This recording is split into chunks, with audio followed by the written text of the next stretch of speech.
You know, one of these days soon, and very soon, we're gonna have hip hop heads and hype beasts come together and form some sort of truce, like a rap treaty of Versailles, or like something like a Hashirama and Madara, you know, before Madara.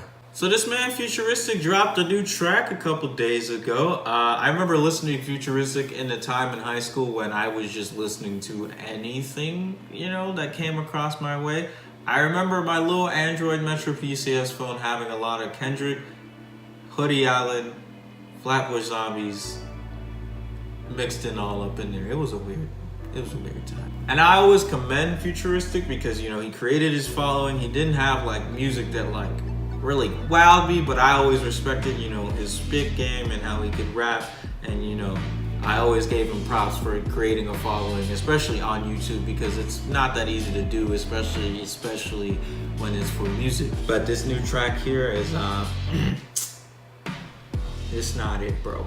He's basically talking about how he's not like anybody else in the rap game. Mans is literally starting the song off complaining that he is too morally upright to beat these new rappers up in a whole fight because they're about as young as high schoolers, which ironically is like the demographic that Futuristic fans are, but I digress. Nah, but I say, you know what, why stop at high school? If by the time you're 7, you know exactly what type of music you like, and you know exactly what type of music you're gonna like for the rest of your life. So if I run into a hip hop fan that's like about 11 years old and he can't tell me Tupac's discography backwards in German, we throw him the fisticuffs. Please don't call CPS on me. I don't even have a child, but like I feel like they'd give me a child just to charge me. The next thing that kills me about this track is how basically the hook is just one phrase repeated over and over and over again, which is ironic because that's what all of this, you know, conversation is based off of. Oh, this new generation makes generic and repetitive music. So here I am making a generic and repetitive hook that, you know, in essence is a little catchy, but and don't anybody try to give me that, oh, you know, he's trying to be different by using the same type of, you know, lyrics that, you know, these rappers these days would use, but also trying to convey a message. He's not Hobson. Don't do that to him. I get it though. It must be really frustrating to, you know, have all these rappers swear that they got the strap like strapped to their eyelids, so when they wake up, you know, if an enemy or intruder has walked in the room, they staring them down with the red dot, not with their actual pupil, but the pupil of the scope. Even more rappers these days are alluding drug use to, you know, dormant or very awake mental illnesses that they're going through.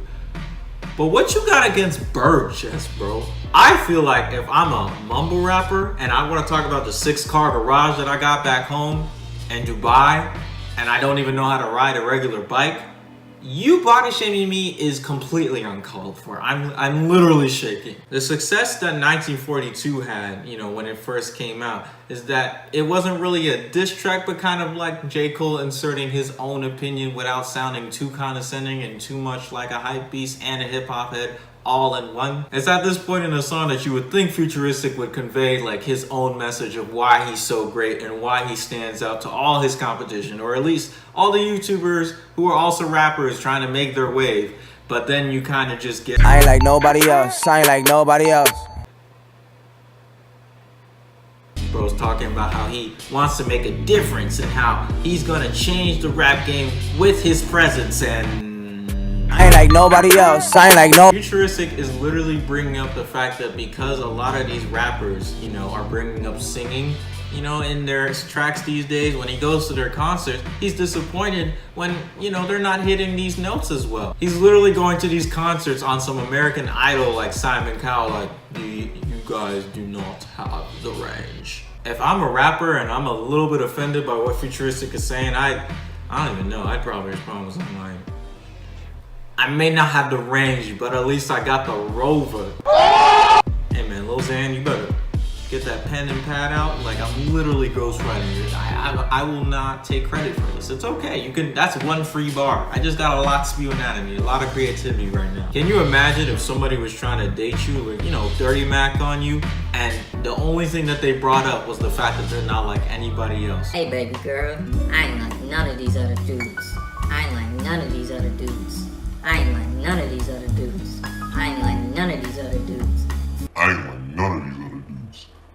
But to wrap this up, the stuff that was really mentioned in the song really wasn't necessarily bad. It's just that I've heard this song before, right? I could go on SoundCloud and find a bunch of rappers complaining about the same thing over and over and over, right? But if you're not gonna offer, anything new to the conversation, not only is a track dead on arrival to me when I'm listening to it, it's gonna be dead completely when I listen to it and the lyrics aren't even giving me anything of substance. You're talking about the rap game, you're talking about the state that it's in, and you compare yourself to some boobs. Boobs are nice, but I don't know. At this point, do we just kind of address it like a Jordan Lucas type of thing, where we don't address it at all at the end and we just kind of, hug it out and have nothing else to talk about after that again, and probably never talk to each other again? Or do we just, fight to the death? I feel like the next step is a great ninja war.